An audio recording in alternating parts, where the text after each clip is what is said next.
చెంచు ఈశ్వరమ్మ అనేటువంటి ఒక ఆదివాసీ బిడ్డ తీవ్రమైనటువంటి పద్ధతులలో అత్యాచారానికి గురి చేసినటువంటి సంఘటనను మనం చూసాం.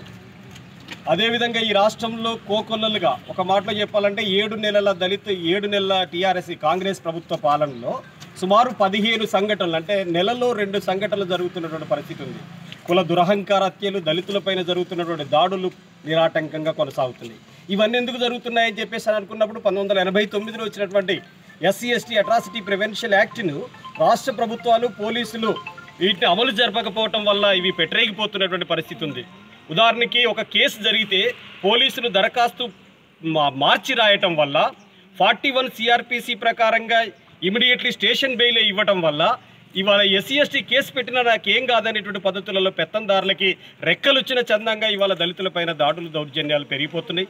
పౌర హక్కుల పరిరక్షణ చట్టం ఊసెత్తట్లేదు ఇక్కడ, అందువల్ల ఇవాళ దాడులు, దౌర్జన్యాలు పెరిగిపోతున్నాయి. కాబట్టి SC/ST అట్రాసిటీ ప్రివెన్షన్ యాక్ట్ని పకడ్బందీగా ఈ రాష్ట్రంలో అమలు చేయాలనేటువంటి ఉద్దేశంతో ఈ క్లాసుల్లో కార్యకర్తలకు తర్ఫీదుని ఇవ్వబోతున్నారు.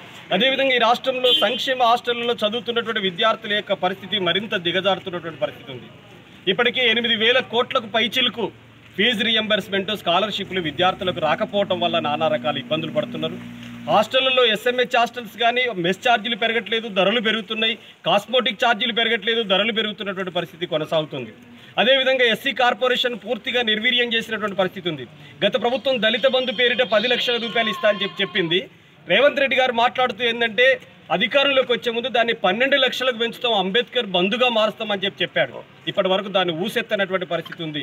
అందువల్ల వీటన్నిటిని క్రోడీకరించి రాష్ట్రంలో దళితుల యొక్క హక్కుల సాధన కోసం ఈ దురహంకార హత్యలకు వ్యతిరేకంగా, కుల దురహంకార హత్యలకు వ్యతిరేకంగా, దళితులపై దాడులు, దౌర్జన్యాలకు వ్యతిరేకంగా ఒక కార్యాచరణ ప్రణాళిక తయారు చేసి రాబోయేటువంటి 2 నెలల కాలంలో దళితులకు అండగా KVPS కార్యాచరణ రూపొందించుకుంటుంది. దశలవారి పోరాటాలకు సన్నద్ధం కాబోతుంది. ఆ వెలుగులో జరుగుతున్నటువంటి ఈ రాష్ట్ర శిక్షణా తరగతుల్ని జయప్రదం చేయాలని చెప్పేసి విజ్ఞప్తి చేస్తున్నాను.